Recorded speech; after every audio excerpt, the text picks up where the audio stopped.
안녕하십니까? 9월 17일 토요일 말씀 묵상 함께 시작하겠습니다. 주님께서 우리를 지켜주시고 보호하시는 것을 피부로 느끼는, 참으로 주님께서 내 곁에 서 계시다는 것을 온전히 확신할 수밖에 없는 그런 하루 보내실 수 있기를 간절히 기도합니다. 오늘 본문은 사사기 4장 17절에서부터 24절 드보라 이야기의 마지막 부분인데요. 이걸 통해서 이 드보라 이야기가 우리에게 무엇을 가르치고 있는지를 명확하게 할 수 있을 것 같습니다. 이 말씀 먼저 보시고요. 그리고 이 말씀에서 우리에게 무슨 메시지를 던지고 있는지 생각해 보는 시간 가졌으면 합니다. 그럼 말씀 보시겠습니다. 시스라가 걸어서 도망하여 겐 사람 헤벨의 아내 야엘의 장막에 이르렀으니 이는 하솔 왕 야빈과 겐 사람 헤벨의 집 사이에는 화평이 있음이라. 야엘이 나가 시스라를 영접하며 그에게 말하되 나의 주여 들어오소서. 내게로 들어오시고 두려워하지 마소서. 그가 그 장막에 들어가니 야엘이 이불로 그를 덮으니라. 시스라가 그에게 말하되 청하노니 내게 물을 조금 마시게 하라. 내가 목이 마르다 하매 우유 부대를 열어 그에게 마시게 하고 그를 덮으니 그가 또 이르되 장막물에 섰다가 만일 사람이 와서 내게 묻기를 여기 어떤 사람이 있느냐 하거든 너는 없다 하라 하고 그가 깊이 잠드니 헤벨의 아내 야엘이 장막 말뚝을 가지고 손에 방망이를 들고 그에게로 가만히 가서 말뚝을 그의 관자놀이에 박으매 말뚝이 꿰뚫고 땅에 박히니 그가 기절하여 죽으니라. 바락이 시스라를 추격할 때에 야엘이 나가서 그를 맞아 그에게 이르되 오라, 내가 찾는 그 사람을 내가 내게 보이리라. 바락이 그에게 들어가 보니 시스라가 엎드러져 죽었고 말뚝이 그의 관자놀이에 박혔더라. 이와 같이 이날에 하나님이 가나안 왕 야빈을 이스라엘 자손 앞에 굴복하게 하신지라. 이스라엘 자손의 손이 가나안 왕 야빈을 점점 더 눌러서 마침내 가나안 왕 야빈을 진멸하였더라. 네, 말씀 잘 보셨습니까? 우리는 지금 드보라 이야기를 읽어가고 있는데요. 드보라 이야기 자체는 오늘 본문으로 끝나고 그리고 다음 주에는 드보라의 노래가 나올 겁니다. 여하튼 우리는 지금 에훗 이야기를 끝마치고 드보라 이야기로 넘어가고 있죠. 에훗 이야기에서 굉장히 중요한 분위기가 하나 있었죠. 얕보는 거, 깔보는 모습이지 않습니까? 이스라엘이 모압을 깔보았다가 크게 당하는 거고 또 모압의 왕 에글론이 에훗을 깔보았다가 그만 죽임을 당했습니다. 그런데 이제 이 드보라 이야기에서는 두려움이라는 분위기가 상당히 중요합니다. 제가 설명해 드렸는데요. 이스라엘 사람들에게 있어서 시스라의 철병거 900대는 그야말로 공포 그 자체였습니다. 하지만 어제 본문에서 보았듯이 바락이 이끄는 이스라엘 군대가 그 철병거 앞에 나서서 싸움을 시작했을 때 시스라의 철병거 군대는 그야말로 허무하게 무너져 버렸죠. 철병거는 그야말로 쓸모없는 물건이 되고 말았습니다. 그러니까 철병거를 두려워했는데 정작 그 철병거는 전혀 두려운 대상이 아니었던 거죠. 그런데 오늘 본문에서 말입니다. 이 시스라가 어떻게 죽임을 당하는지를 보시지 않았습니까? 그런데 여기서 진정 사람이 두려워해야 되는 것이 무엇인지를 알게 되는 거죠. 사람은 철병거를 두려워하지만 그러나 그것은 두려워할 필요가 없고 오늘 본문에서 나타나고 있는 이걸 진짜 두려워해야 되는데 사람들이 많이 이것을 두려워하지 않더라 하는 겁니다. 본문 보시면요. 시스라가 걸어서 도망갑니다. 겐 사람 헤벨의 아내 야엘의 장막에 이르렀어요. 이 여기서 사용되고 있는 이 이미지들을 잘 보십시오. 하솔 왕 야빈과 겐 사람 헤벨의 집 사이에 화평이 있습니다. 하솔 왕 야빈은 시스라의 왕이고 그리고 겐 사람 헤벨이 서로 조약을 맺어가지고 잘 지내는 관계다라는 거죠. 그런데 이렇게 잘 지내는 관계에서 야엘이 나갑니다. 겐 사람 헤벨의 아내예요. 그런데 시스라를 영접하죠. 근데 이 야엘이 하는 말을 잘 보세요. 나의 주여 들어오소서, 나의 주여, 이런 표현은 사실은 남편에게 많이 쓰는 표현입니다. 이 당시에는 남자와 여자의 지위 차이가 많이 나고 남편과 아내의 관계가 현대와는 다르죠. 여하튼 나의 주여 들어오소서, 나의 주여 들어오소서, 내게로 들어오시고, 들어오라는 말 2번이나 나오죠.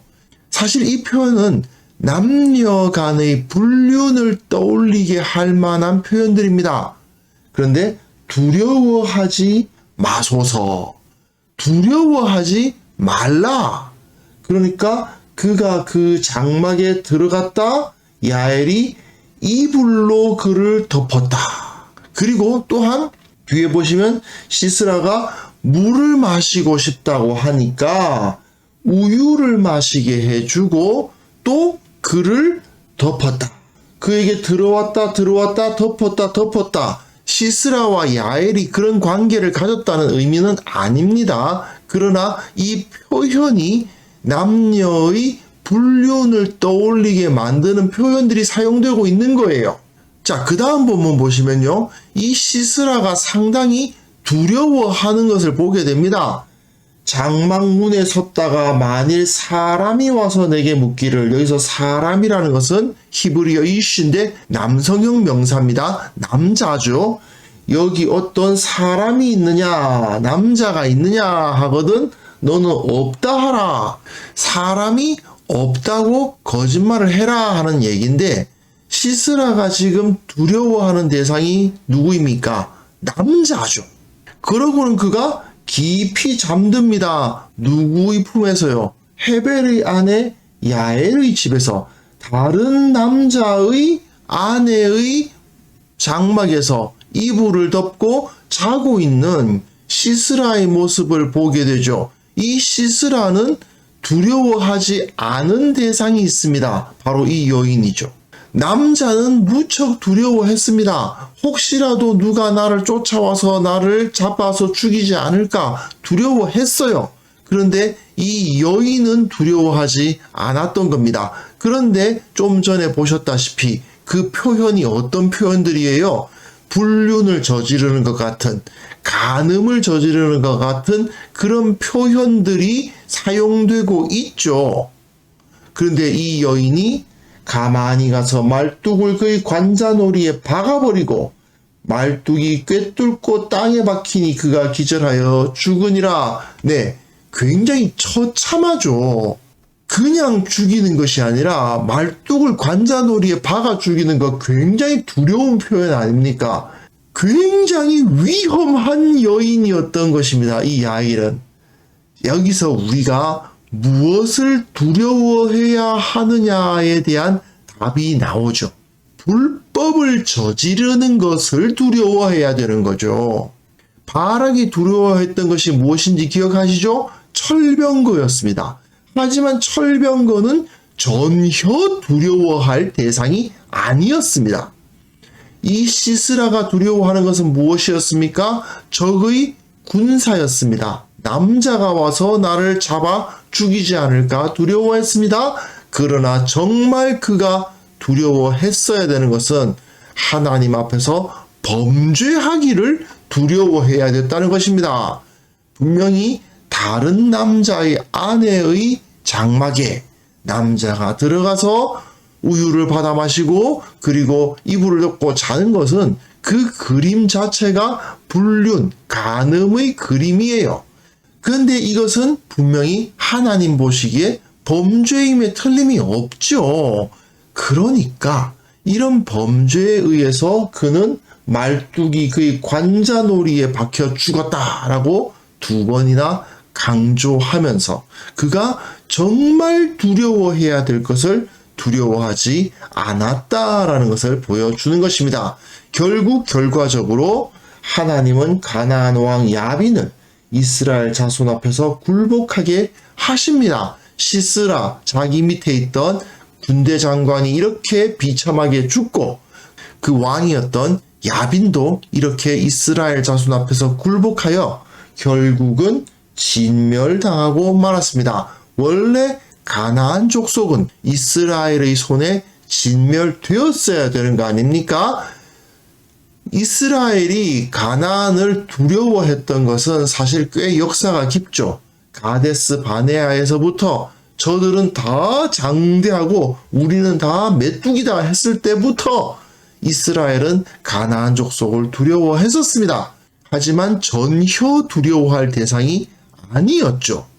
이스라엘이 정말 두려워해야 되는 것은 무엇이었습니까? 하나님을 두려워했었어야 되는 거예요.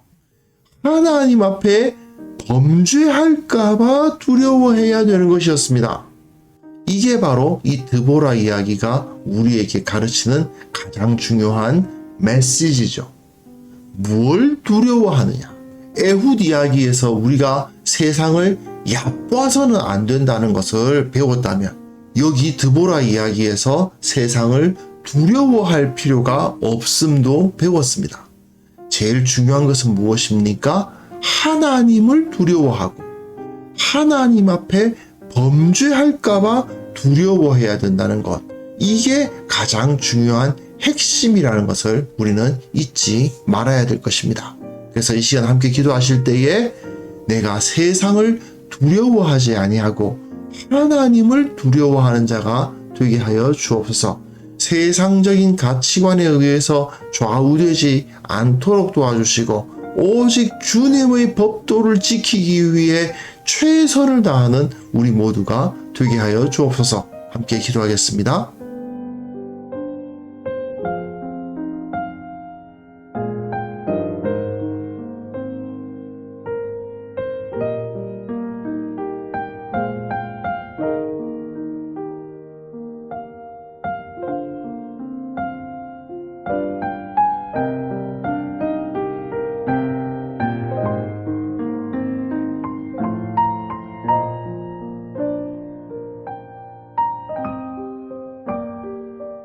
하나님 아버지, 우리가 하나님만을 두려워하는 자들이 되게 하여 주옵소서. 세상에서 우리 몸은 죽여도 우리 영혼까지 죽일 수 없는 자들을 두려워하는 그런 어리석은 자들 되지 않도록 주께서 지켜주시기를 원합니다.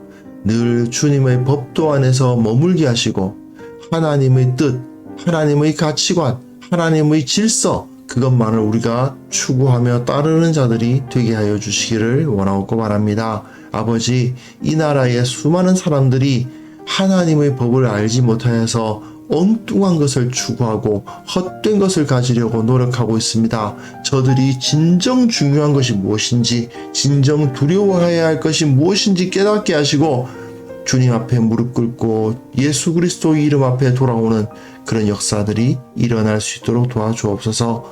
아버지, 오늘 하루 주님의 능력을 체험할 수 있기를 원합니다. 주님께서 우리와 함께 하시면 우리가 세상을 두려워할 것이 없다는 것을 경험하게 하여 주옵소서. 또한 내일 거룩한 예배를 주님 앞에 드리기를 원하오니 이 땅에 있는 모든 교회의 그 모든 예배를 주님께서 기뻐 받아주시고 온전한 하나님의 말씀만이 선포되게 도와주시고 그곳에서 주님을 만나고 변화되는 역사가 일어나게 하옵소서. 주께서 우리와 함께 하실 것을 믿사오며 홀로 영광 받아주시기를 간구하옵고 예수님의 이름으로 기도합니다. 아멘.